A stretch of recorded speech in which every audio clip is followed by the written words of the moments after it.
जीतेगा भी जीतेगा।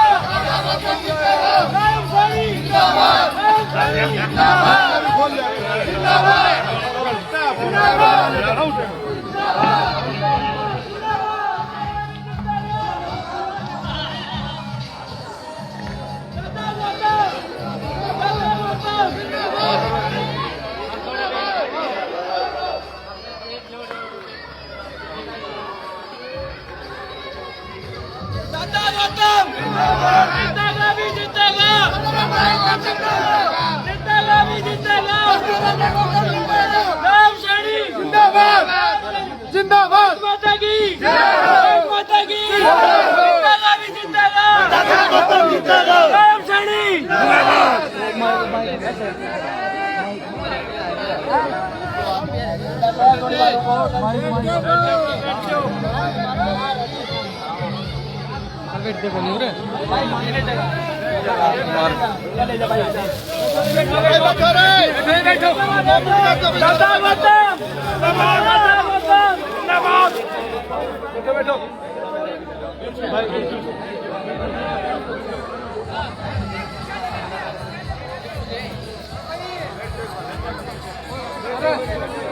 भाई हाथ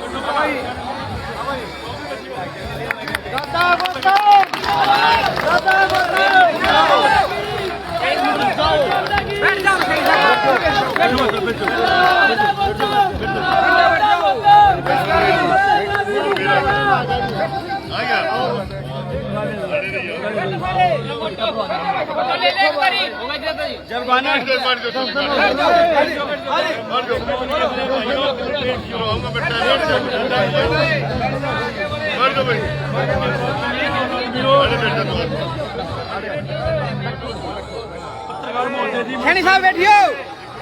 पत्रकार महोदय साइड में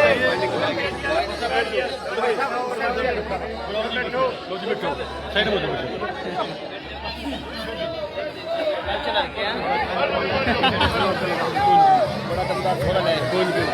बहुत बहुत धन्यवाद।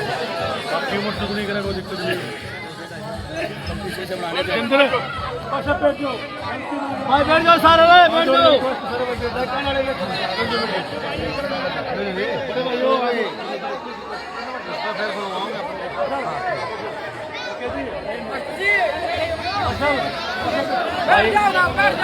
कैमरा में कैच करना ही हो, ज्वाइन करेगा इंडियन नेशनल छोड़ के।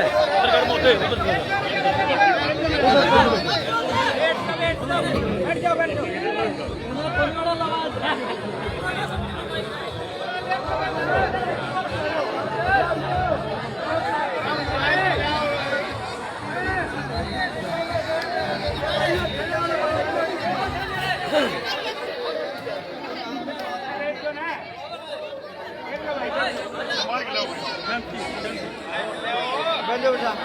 शाबाश।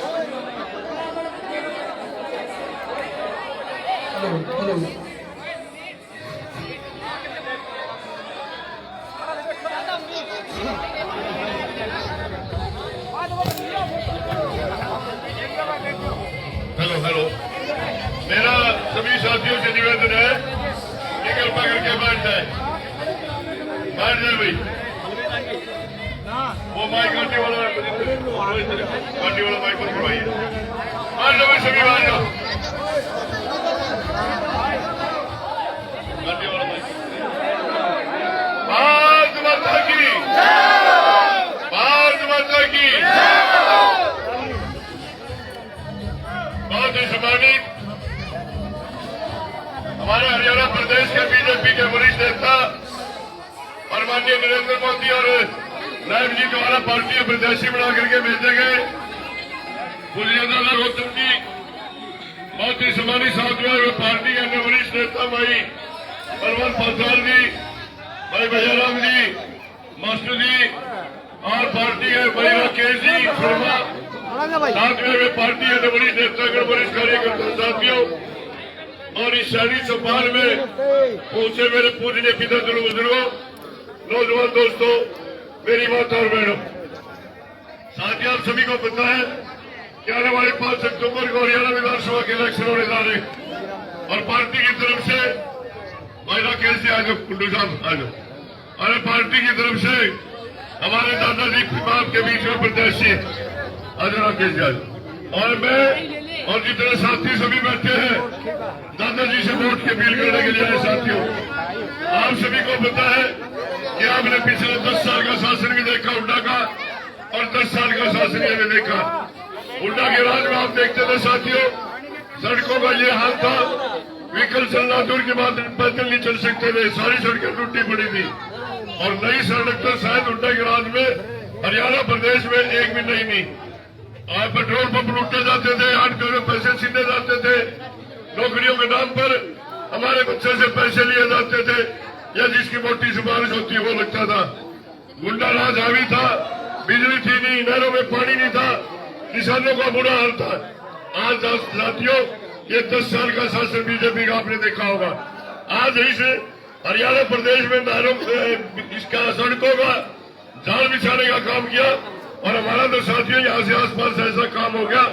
ये जो हमारे हाईवे निकले हैं, आने वाले कुछ साल में 5, 7, 10 साल में साथियों, जो गुड़गांव मिनिस्टर में जमीनों के रेट है वो जमीनों के रेट हमारे यहाँ होंगे, क्योंकि यहाँ 100% एक्सीडेंट बढ़ेगा और हमारे बच्चों को रोजगार भी मिलेगा और हमारी जमीनों की कीमतें भी बढ़ेंगी। आज हमारे बच्चे नौकरियां पर मेरिट पर लग रहे हैं, चाहे किसी जाति का किसी वर्ग का है, जो बच्चा पढ़ता है वो मेरिट के आधार पर नौकरियां मिलती है।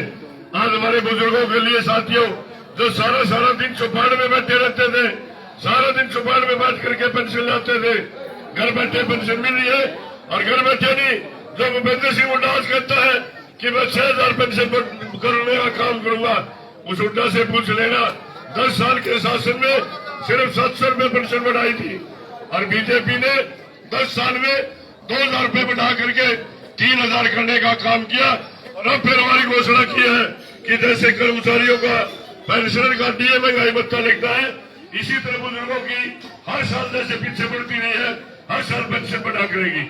हमारी महिलाएं बैठी है, महिलाओं के लिए सरकार ने बीजेपी ने घोषणा की है कि लाडली लक्ष्मी योजना के तहत हर महीने 2100 रुपये महिलाओं को देने का काम करेंगे। साथी, बीजेपी सरकार ने पिछले 5 साल में 1,40,000 नौकरियां पक्की दी और 1,20,000 नौकरियां क्वेश्चन रोजगार के तहत दी गई और उनको भी क्लास टीचर की तरह पक्का करने का काम किया। अब सरकार ने एक और घोषणा की बीजेपी पार्टी ने कि जो हमारा गरीब तबका, चाहे वो किसी भी जाति का धर्म का है, जैसे बीमार हो जाता था, पैसे के भाव में तड़प तड़प के मर जाता था, आज 50% गांव की आबादी का, चाहे किसी भी जाति का हो, आयुष्मान कार्ड बने हुए हैं। और वो आयुष्मान कार्ड आज 5 लाख तक का भी पर इलाज होता था, लेकिन अब पार्टी ने फिर घोषणा की है कि हम उसको 500 लाख से बढ़ा करके 10 लाख रुपए करने का काम करेंगे।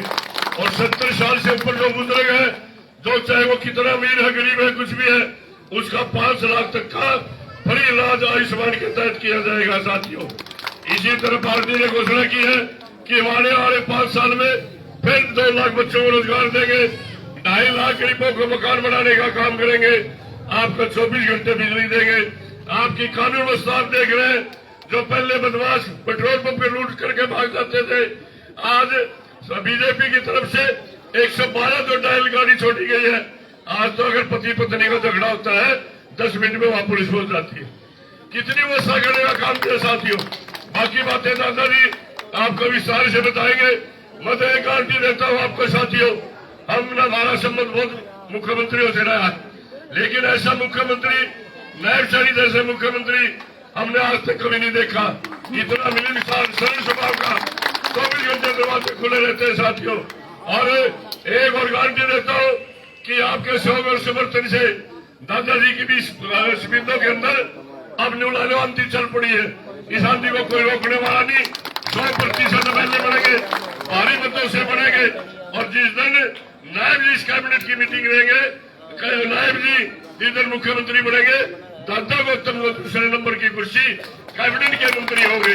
और जब दादा कैबिनेट के मंत्री होंगे, कड़वा वासियों, छत्तीस बिरादरी को चिंता करने की जरूरत नहीं। आपके जितने काम धंधे अधूरे पड़े हैं उनको पूरा करने का काम करेंगे। यही करने के लिए आपके बीच में आए थे। आपने इतनी भारी संख्या में पहुंचकर दादाजी को वोट का आशीर्वाद दिया और हमारे विचार सुने। उसके बाद के लिए मैं धन्यवाद करता हूँ, स्वागत करता हूँ। और मैं इस कड़ी में आपके बीच में हमारे बलबीर जी जो लोहार जाति से है, हमारे पुराने साथी रहे हैं, मेरे साथ भी अच्छे संबंध रहे हैं, वो लोकदल पार्टी छोड़कर आज सैकड़ों साथियों सहित दादाजी के नेतृत्व में बीजेपी ज्वाइन कर रहे हैं। मैं बलबीर जी से करूंगा कि आप आए और दादाजी को पटका बना करके बीजेपी में शामिल करवाने का काम करेंगे। बलबीर जी लोहार, बहुत बेनती साथी है जी, बहुत बेनती साथी है जी। हमारा बहुत संघर्षशील साथी रहा है, एलोवेरा है, आज आपके नेतृत्व में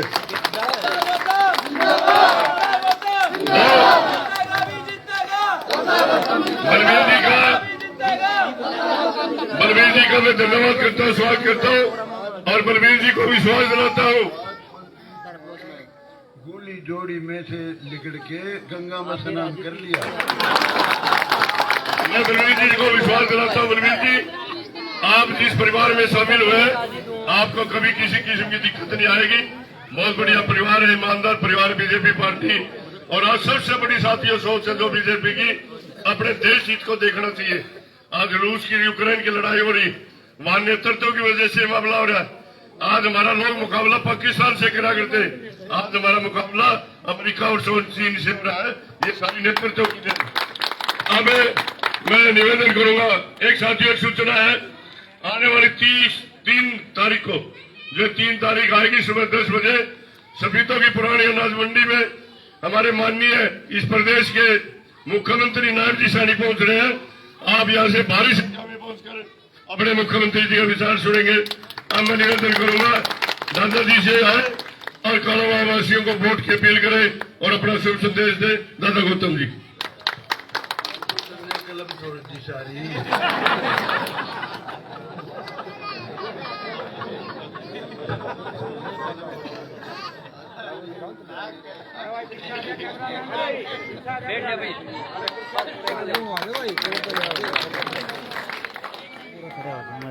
आपके पूर्व एमएलए अभी जिनके आपने विचार सुने, कलीराम जी, बलवंत पांचाल जी और मेरे साथ बैठे अपने भैया राम जी, फूल कुमार सैनी जी, योगीराम सरपंच जी और भाई किस के राकेश कुंडू जी, पुरुषोत्तम पंडित जी और जितने बच गए वो सारे जी ला लो। सभी मान के बुजुर्गों, माताओं, बहनों, नौजवान दोस्तों, प्यारे प्यारे बच्चों, वैसे तो बहुत बातें हैं हमारे बहुत ही समझदार नेता कलीराम जी ने आपको बहुत बताई। आप वैसे भी रोजमर्रा के जीवन में आप समझते हो सारी बातों। ये इलेक्शन ज्यादा जोर दे के समझने का है ही नहीं, बहुत सरल समझने का इलेक्शन है। अपने यहाँ तो मुकाबला हम तीनों का है, मेरे अलावा जसबीर देसवाल जो पहले एमएलए रह चुके हैं और जब बहुत पावरफुल टिकट लेके वंदना शर्मा आई थी, उसकी बहन ने भी 4 दिन लगाए थे, सुषमा स्वराज ने, और ठाकुर राजनाथ सिंह भी आए थे, देश के डिफेंस मिनिस्टर उसके पक्ष में। इसके बावजूद जसबीर देसवाल एमएलए बन गया था। बहुत पैसे वाला आदमी है, उसको सरल मत आंकना। और दूसरा एमएलए है जो आज का एमएलए था, सुभाष गांगुली, वो हुड्डा पार्टी का उम्मीदवार है। कोई भाई उसको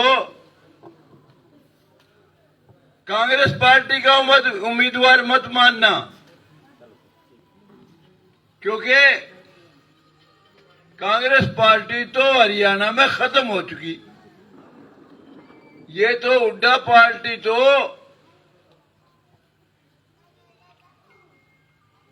लोकदल पार्टी है, समझ लो इसको, उसकी बी टीम समझ लो। इनके ख्यालात, इनका काम करने का तरीका। हुड्डा साहब कोई बुरा आदमी नहीं था, अच्छा इंसान है, लेकिन आले दिवाले उसके ओम प्रकाश चौटाला का रिजेक्टेड माल है, जो उसको पढ़ाई एक पढ़ाते हैं और कुछ नहीं पढ़ाते। चौधरी साहब, आप तो सर छोटू राम ते बत्ती हो लिए, ईब तो बस राजा सूरजमल बनने की देर है। यानी एक ही कथा पढ़ाते हैं। तू जाट कौम का सबसे बड़ा नेता है। आज चौधरी देविल लाल से भी ऊंचे जा लिया। कोई उसको ये पढ़ाता ही नहीं है कि तू 36 बरादरी का नेता सेवक बन। राजा के लिए प्रजा अपनी संतान के समान होती है।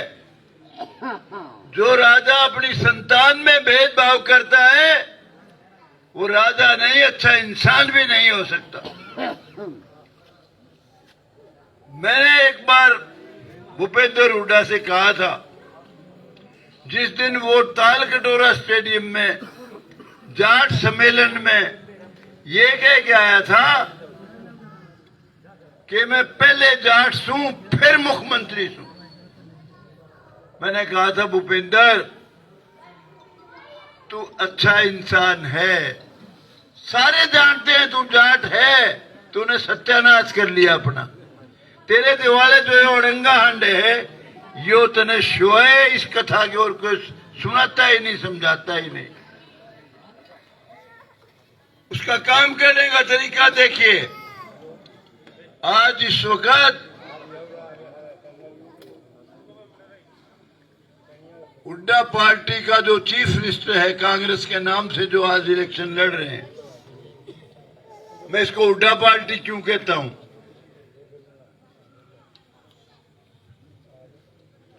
कुमारी शैलजा चौधरी दलबीर सिंह की बेटी है। चौधरी दलबीर सिंह बहुत बड़े नेता थे, पंजाब में मिनिस्टर रहे, दलित समाज के, गरीब समाज के, चमार जाति के बहुत बड़े नेता थे। कई बार सरसा से एमपी रहे, सेंटर में मिनिस्टर रहे, पढ़े लिखे थे, पब्लिक सर्विस कमीशन के मेंबर रहे। उनकी बेटी है कुमारी शैलजा, सरसा से एमपी बनी, अंबाला से एमपी बनी, सेंटर में मिनिस्टर बनी। वो चाहती थी उकलाना से इलेक्शन लड़ना, हुड्डा साहब ने उसकी नहीं चलने दी। उसका कहा कि नहीं, ये नहीं लड़ सकती यहां से। उसने अपने आदमी को टिकट दिलाई, उकलाना में उसका घर है। एक उम्मीदवार डॉक्टर अजय चौधरी 10,000 से ऊपर की हाजिरी में उसके सिर पे हाथ रख के ये कह के आई थी नारनौंद में, चोई वीरेंद्र सिंह का लड़का है, बहुत ही कदावर नेता थे चोई वीरेंद्र सिंह। 4 बार एमएलए बने, 3 बार मंत्री बने। उसके बेटे को केक के बारे में कह के आई, आज सिर पे हाथ धर के, कि हम पड़ोसी हैं, ये मेरा छोटा भाई है। आपने पहले इसको हरा दिया था, अब की बार टिकट तो मैं दिला दूंगी, लेकिन आप इसको आशीर्वाद देना, इसको जिताना, इस बार हराना नहीं। अखबारों में, टीवी पे, सब जगह वायरल हुई थी उसकी ये बात। उसकी भी टिकट कटवा दी, शैलजा की खुद की कटवा दी। टिकट मिली है सारे हुड्डा के आदमियों को। एक आध कोई अपने छोरे के ले आया, कोई माल पानी दे के ले आया। तो भाई ये तो हुड्डा पार्टी है। अगर कांग्रेस के नाम पे आपने वोट दे दिया तो हुड्डा चीफ मिनिस्टर बनेगा। ज्यादा सोचने की जरूरत नहीं है। उसका पौने 10 साल का कार्यकाल देख लो, 2005 से 2014 तक। ईमानदारी से बताओ, आपके कितने बच्चों को 10 साल में रोजगार मिला था? मिला था किसी को? है? उसमें नहीं मिला ना। हर गांव में यही कहते हैं कि नहीं मिला था। और इसमें हर गांव में पूछता हूं मैं, कोई कहता है जी, एक तो बल्कि कल्लर बहनी का सरपंच था, मेरे को मामा ही कहता था, भांजा था हमारा, कुमार बरादरी से था, उसका नानका हमारे था ढाणी कुमारान। मगर किसको वोट दोगे तुम? कई महीने की बात हो, बोला जी हम देंगे बीजेपी को। कारण बोला जी आप कलर बहनी आ जाओ, तसल्ली कर लो। हुड्डा के 10 साल के कार्यकाल में एक भी बच्चा नौकरी नहीं लगा इस गांव का। और ये बीजेपी की सरकार आते ही, खट्टर सरकार, अब नायब सरकार, कहता जी 70 बच्चे लग लिए, 5 तो मेरे परिवार से लग लिए बिना किसी के जाए।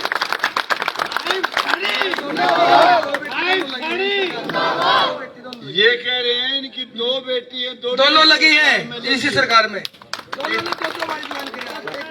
किसी के घर नहीं गए। इसका भाई 3 बार लग लिया हुड्डा के राज में। अरे हुड्डा के राज में तो कुछ नहीं था, इल्ले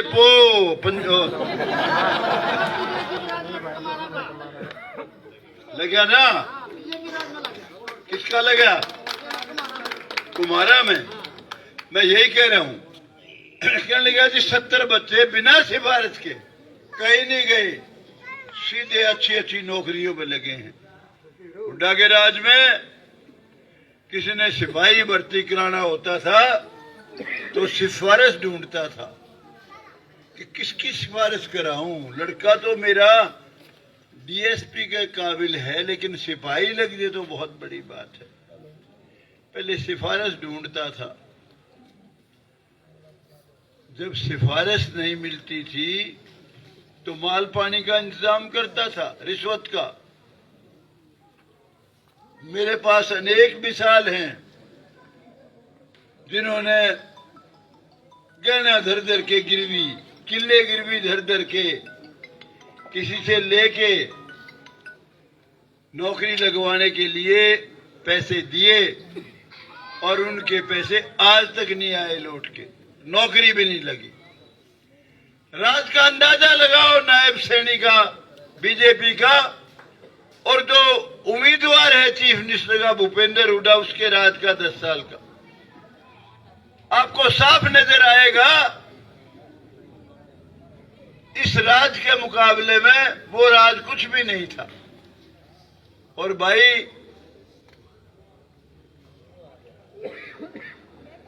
राजा वही अच्छा होता है, चीफ मिनिस्टर वही अच्छा होता है जो सबको सबका हक दे, किसी के साथ अन्याय ना हो, सबको न्याय दे। और इसका 6 महीने का कार्यकाल मैंने देखा नायब सैनी का। सुबह उठता है, सुबह उठते ही सबसे पहले पूछता है मेरे घर पे कोई आया हुआ नहीं है क्या? कोई कोठी पे आ तो नहीं रहा? बैठा हो? बता देंगे जी 50 आदमी आ रहे हैं, कहे 100 आदमी आ रहे हैं। कहेगा चलो नहाऊंगा, पीछे पहले उनसे मिलूंगा। उनको सबको नाश्ता कराता है, खाने का समय हो तो खाना खिलाता है, जो उनकी समस्या है उसका समाधान करता है। कहां नायब सैनी और कहां भूपेंद्र हुड्डा? आप देख, अरे शांत,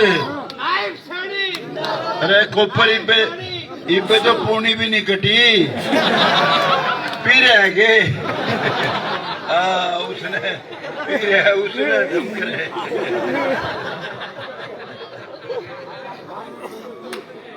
तो भाई बात ये है, मुझे लगता है छिक लिए तुम। तो मैं केवल ये कहना चाहता हूं भाई, आप पर्सनैलिटी देखो, नायब सैनिकी। मैं एक जनसभा में कह रहा था, मगर अमिताभ बच्चन ने गाना गाया करता, पहले छोरा गंगा किनारे वाला, तो भाई वो तो गंगा किनारा है तो ऊपर है, सूबी का नौजवान है, खड़ा भी अच्छा हो लगे, बैठा भी अच्छा लगे, सबको प्यार करता है, गरीबी में पैदा हुआ, गरीबों की हर समस्या को समझता है नायब सैनिक, उसका दिल से समाधान करना चाहता है। तो ज्यादा विचार करने की जरूरत नहीं है। अगर आपने नायब सैनिक को चीफ मिनिस्टर बना दिया, बीजेपी को वोट देंगे, नरेंद्र मोदी को बहुत बड़ी ताकत मिलेगी। नरेंद्र मोदी पहला ऐसा प्राइम मिनिस्टर आया है जिसने देश की इज्जत बढ़ाई है। सरदार मनमोहन सिंह की तो तलाशी ले ली थी जब प्राइम मिनिस्टर के तौर पे अमेरिका गया, उसकी तलाशी नहीं थी, वो तलाशी थी भारत के प्रधानमंत्री की, भारत की ये इज्जत थी उस समय। अब तो वो रामचंद्र जांगड़ा कह रहा था, मैं मेंबर पार्लियामेंट के तौर पे गया था, प्रोटोकॉल अफसर तो मुझे रिसीव करने आए थे। और अभी पिछले दिनों नरेंद्र मोदी रशिया में गए, यूक्रेन में गए, अमेरिका में गए, लड़ाई वाले देश हैं जहां हजारों लाल खप गए, हर जगह पलक बिछा के स्वागत किया नरेंद्र मोदी का। नरेंद्र मोदी ने कश्मीर की समस्या को सुलझाया, जहां सैनिकों को पत्थर लगते थे, इस देश को नहीं मानते थे, कश्मीर को हिंदुस्तान में मिला लिया। राम मंदिर का निर्माण करवाया, बहुत बड़ी बात है। हमारी मुस्लिम बहन बेटियां, वो बेचारी डर के साए में जिंदगी गुजारती थी, कोई भी नालायक ये कहता था 3 बार तलाक तलाक तलाक, घर से बाहर निकाल देता था। वो तलाक वाली तलवार हमेशा के लिए खत्म कर दी नरेंद्र मोदी ने। और बेबे थारी खातर तो ऐसा काम कर दिया नरेंद्र ने, मोदी ने। 1/3 MLA MP बनोगे आगे तुम, ये तक तो सरपंच बनो थी, सरपंची में थारी चमचागिरी करने लगे थे थारे पति देव। क्यों? थारे दस्तखत के बिना रुपये छाओ नहीं। और जब MLA MP बनोगी तो देख लो कितनी खुशामद होगी, मंत्री भी बनोगी। और 2100 रुपए लाडली लक्ष्मी योजना के तहत 2100 रुपए आए महीने मिलेंगे हमारी बहनों को, बेटियों को। तो ये आपका तो अब ऐसा समय शुरू हो गया, थारा बढ़िया से बढ़िया इज्जत कर, मान सम्मान कर जीवन शुरू हो जाएगा। वाकई एक आधी बेकरी हो तो बेबे उसने समझा दियो क्योंकि वो गुट्टी सी पिलावे खोपर भाइयों। हरियाणा तो अपना था, यो सैनी के मांगे, यो खट्टर का नाम भी सही नहीं ले, यो के मांगे। भाई हम सब एक पिता की संतान है। जात पात वही याद चीज है, जात पात ने इस देश का सत्यानाश कर दिया।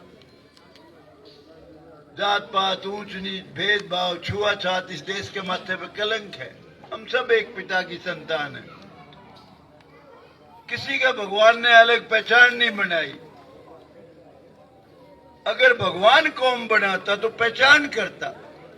जिस तरह से हाथी के पूंजड़ ला रखा बढ़ाए सूंड, शेर के न्यारी पहचान, बिल्ली के न्यारी, आदमी की तो पहचान नहीं है। कोई ब्राह्मण का अलग चेहरा हो, कोई वाल्मीकि भाई का अलग हो, सैनी भाई का अलग हो, कोई अलग पहचान नहीं है। अलग पहचान बनाता किसे छोटा पूंजड़ लाना, किसे बड़ा लाना।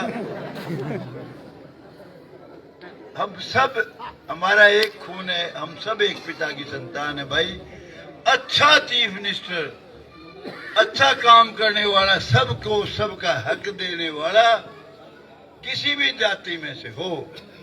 बाकी तो भाई जाति तो असल में तो 2 हैं। कोई नीच कर्म करेगा, कितना ही ब्राह्मण उच्च कुल में प्रकांड पंडित पंडे पैदा हो रहे हो, अगर झूठ बोलता है वे बिचारी है, ठग है, बेईमान है, वो नीच जात का है। किसी पंडित प्रकांड पंडित का घर में पैदा हो रहा हो और किसी गरीब से गरीब जाति में पैदा हो रहा हो, अगर वो ईमानदार है, सच्चा इंसान है, सबका भला चाहता है, सबके काम आता है, तो वो बहुत ऊंची जाति का है। जाति तो वही दो ही है, तीसरी है नहीं। इसलिए आपसे आए तो हम वोट की अपील करने हैं, पर आज भोग भोग के छिक लिए। पहले तो हम मैं वो करमवीर सैनी था मेरे साथ, वहां गए थे वोट मांगने, अपना बच्चा खड़ा है झुलाने से, कैप्टन योगेश बिरागी। और फिर इमगानमा में भी एक भाषण सा देवा, बूढ़ा आदमी थक जाता हूँ, इसलिए मेरी राम राम। और भाई वोट दे दियो, देव तो सारे साथियों एक सूचना और देना, एक मिनट, एक सूचना और देना चाहूंगा मैं। कल को 11 बजे उत्तराखंड के मुख्यमंत्री धामी जी मुआना पहुंच रहे हैं, वहां सबके लिए भोजन की व्यवस्था है और सब वहां ज्यादा से ज्यादा संख्या में पहुंचना मुआना 11 बजे।